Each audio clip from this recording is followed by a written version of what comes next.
Saya telah memberitahu kepada beberapa orang kawan, antaranya Syekh Muhammad At-Tamimi, adik Abuya. Saya memberitahu kepada Tuan Zul Lawang Kecil, masa tu dia sebagai Ketua Setiausaha Jemaah. Saya beritahu, di antara saksi lagi ialah Saudara Nik Syamuddin. Saya beritahu Mujah tu sebenarnya tidak perlu lari ke Timur Tengah. Dia hanya diminta bertanggungjawab di atas kenyataannya bahawa Abuya tidak mati dan raib. Maka pihak Bukit Aman nak panggil, nak minta hujah apa sebenarnya. Apakah Abuya tu tak mati, raib, ataupun sebenarnya mati tapi jangan kata mati, kena kata raib sebab nak berkuasa. Oleh kerana takut untuk ditanya begitu rupa, maka dia ambil tindakan lari ke Timur Tengah. Bila dia lari ke Timur Tengah, dia kata Rasulullah suruh lari ke sana, suruh bangunkan Islam di sana. Sebenarnya itu merupakan agenda politik beliau. Bila mana dia lari ke Timur Tengah, buat projek di Timur Tengah, duduk di Timur Tengah, buat projek di London, di Paris, kosnya besar. Bila kosnya besar, terpaksa anak buah di alam Melayu ini berkorban habis-habisan, dan wangnya dipunggah, dibawa ke sana. Tiba-tiba dia kata, Rasulullah kata bilik Rasulullah tu panas, perlukan aircon. Takkan Rasulullah ambil sifat roh tu perlukan kepada aircon? Aircon tu keperluan fizikal. Kemana akal manusia? Rasulullah perlu istana yang bersifat fizikal begitu. Lepas tu setiap pertemuan letak kursi kosong 3 untuk Rasulullah Sayyidi dah boleh duduk. Terlalu hina, Rasulullah perlukan kursi. Itu semua pembohongan yang berjaya. Kerana takut ditangkap oleh polis, bukan ditangkap di soal siasat oleh polis, maka dia lari ke sana. Walaupun lari ke sana, dia ada agenda lain pula. Setiap bulan tidak kurang 800,000 ringgit mesti dikirim ke sana. Belum lagi syarikat yang nak dibuka di Mekah itu kena bayar 400,000 ringgit. Tuan Zul usahakan segera hantar duit ke sana. Sampai hari ini pun belum jadi syarikat tu. Duit ke mana kita tak tahu. Saya dengar-dengar kata duit tu dimasukkan ke akaun anak-anaknya.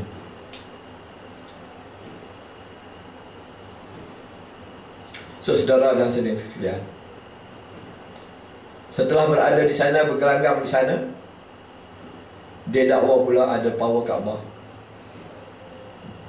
Bagaimana dia dapat memesan power Kaabah?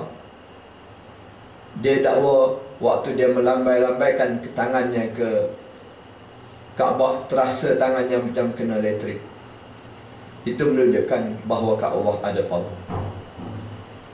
Bagi saya ini bukan Islam. Islam itu bersumber daripada Al-Quran dan bersumber daripada hadis yang disebut oleh baginda Rasulullah SAW.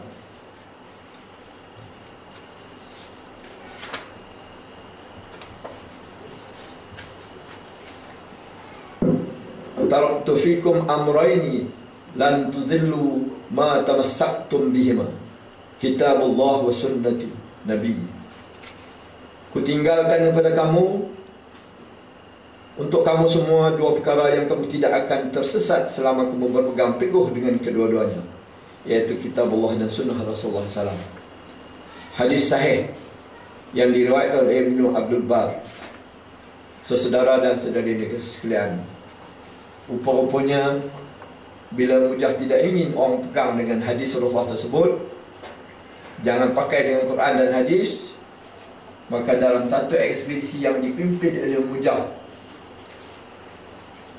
ke Taif dan sampai mereka ke kampung Halimatus Sa'diyah, Bertemu rombongan Umayyah dengan dua budak Arab.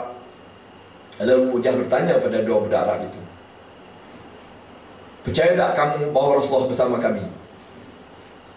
Maka tidak dijawab oleh budak Arab itu, sebab budak Arab itu tidak nampak Rasulullah bersama Umayyah. Itu satu. Yang kedua, kalau ia pun Rasulullah, dia pun tak kenal sebab dia tak pernah jumpa. Kalau saya jadi budak Arab tu, saya akan jawab, Rasulullah juga bersama saya, sebab saya tahu Umayyah pun tak nampak. Saya tak nampak Rasulullah Umayyah, Umayyah tak nampak Rasulullah saya. Kemudian Umayyah tanya lagi, bagaimanakah caranya kamu membersihkan hati? Nak mensucikan hati kamu bagaimana? Umayyah tanya. Waktu tu budak Arab tu menyebut, cukup pada kami dua perkara, kitab Allah dan sunnah Rasulullah. Waktu tu Umayyah kata, itu bukan Rasulullah cakap, itu Yahudi cakap. Hadis sahih yang dipegang oleh semua mazhab, termasuk yang dipegang oleh Abuya, kitab Allah dan sunnati. Umayyah kata itu bukan dari Rasulullah, itu dari Yahudi. Itulah dia upaya Umayyah untuk memisahkan kita dengan Quran dan hadis. Sebab itu bagi saya, apa yang dibawa oleh Umayyah sekarang ni ialah agama baru. Termasuklah tentang power Kaabah. Apakah power Kaabah itu? Melalui pengalaman beliau mengangkat tangan pada Kaabah terasa kena karat. Sedangkan Islam ini bersumber dari Allah. Al-haqqu min rabbika fala takunanna minal mumtarin. Yang benar itu ialah yang datang daripada Tuhanmu, dan janganlah kau menjadi orang yang ragu ataupun membangkang. Daripada Allah kepada Rasulullah, dari Rasulullah kepada umat. Itu agama. Bukan agama itu main rasa-rasa, bukan agama itu main fikir-fikir. Maka sebab itulah Abiyah mensyarahkan dalam kuliah sembahyang membina Peribadi Agung, beza antara agama dengan ideologi. Setiap agama berkait dengan Tuhan, sedangkan ideologi itu tak ada hubung kait dengan Tuhan. Maka bila mana Umayyah mendakwa bahawa Kaabah itu ada power, sejauh pengalaman saya, sejauh ilmu yang saya faham, tidak pernah diajak oleh Rasulullah sahabat-sahabat mengambil power daripada Kaabah. Dan tidak pernah menjadi amalan para sahabat untuk mengambil power Kaabah. Apakah Rasulullah itu terlupa yang bawah itu ada, Kaabah itu ada power? Apakah Rasulullah tidak tahu bahawa Kaabah itu ada power? Maka sebab itu Sayyidina Umar pernah menyebut, andai kata aku tidak melihat Rasulullah sujud terhadap Kaabah, aku tidak akan sujud pada batu hitam itu. Mengapa begitu sekali, kata Sayyidina Umar? Kerana Sayyidina Umar pernah menyembah berhala. Dia bimbang, dia takut orang mengambil power Kaabah seperti memuja berhala. Pernah diujahkan oleh seorang-seorang pengikut memuja, bukti kata power Kaabah itu ada power. Memuja kata, kuil Hindu di Bertekih pun ada power, boleh tarik orang seluruh dunia ke kuil Hindu. Itu hujah Memuja. Masuk hujah Memuja lagi, sabun basuh pun ada power. Itu akal dia.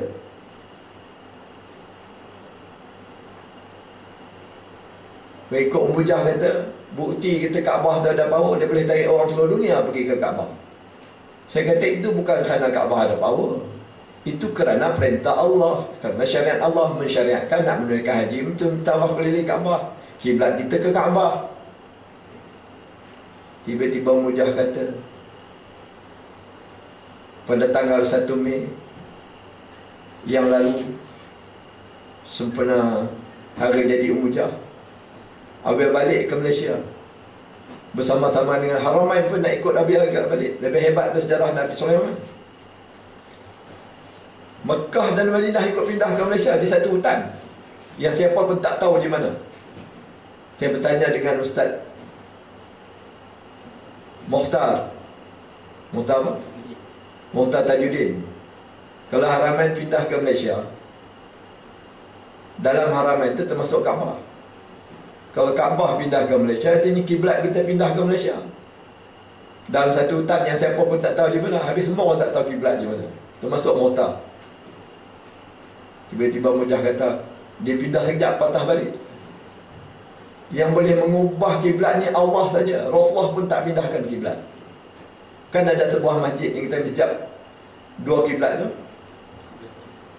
Dahulu kiblat kita ke Masjid Al-Aqsa, sehingga turun wahyu Allah harapkan pindahkan ke Kaabah arah kiblat.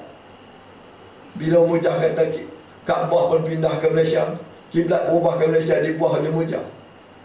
Tak ajaran baru ke ini? Tak agama baru ke ini? Sebab tu kita heran. Musim haji tahun dulu, kau pergi untuk menunaikan haji, Mujah kata tak payah pergi ke Arafah. Tak ada mana pergi ke Arafah sebab Rasulullah tak ada di Arafah. Orang pergi ke Arafah bukan kerana Rasulullah ada di Arafah, kerana syariat Tuhan. Dalam musim haji ni pula, Mujah kata tak perlu melontar. Melontar pakai roh saja. Sebab itu bagi saya ini adalah agama baru. Agama Islam telah sempurna di tangan baginda Rasulullah SAW. Allah sendiri yang akui, Allah sendiri yang iktiraf. Dalam surah Al-Ma'idah ayat 3 tadi, Al-yawma akmaltu lakum dinakum. Telah sempurna. Tiba-tiba ada yang baru. Mengapa tidak yang baru? Kerana yang dulu semua dah batal. Semuanya bertanya Mujah, Mujah tanya dengan Rasulullah. Begitu sekali inti Mujah dengan Rasulullah berbanding Siti Aisyah pun tak pernah bertanya Rasulullah setelah wafat Rasulullah. Dan ada pula kawan-kawan dalam Global Yuhan berkata, kalau Mujah silap, Abi akan tegur dia.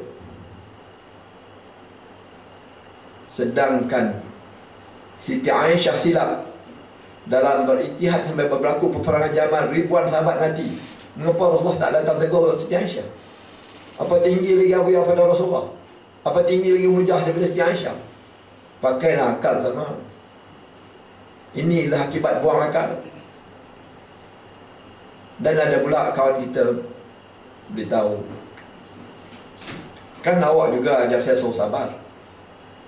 Memang ajar Islam suruh sabar, tapi sabar dalam kebenaran, bukan sabar dalam kebatilan. Orang Hindu tu dia sabar dalam kebatilan.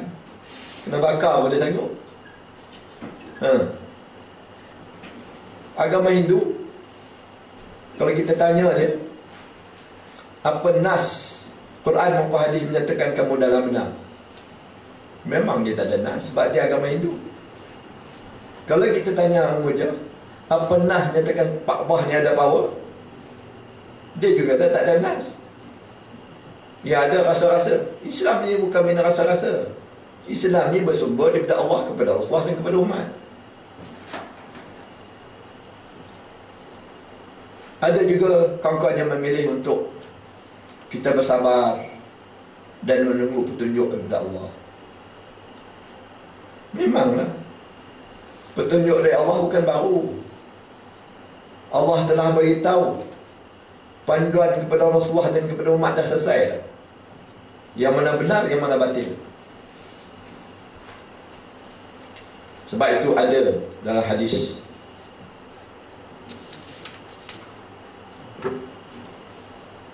dari Jabir bin Abdullah radhiyallahu an, berkata Rasulullah SAW pernah bersabda, adapun kemudian daripada itu, sesungguhnya sebenar-benar perkataan itu ialah kitab Allah,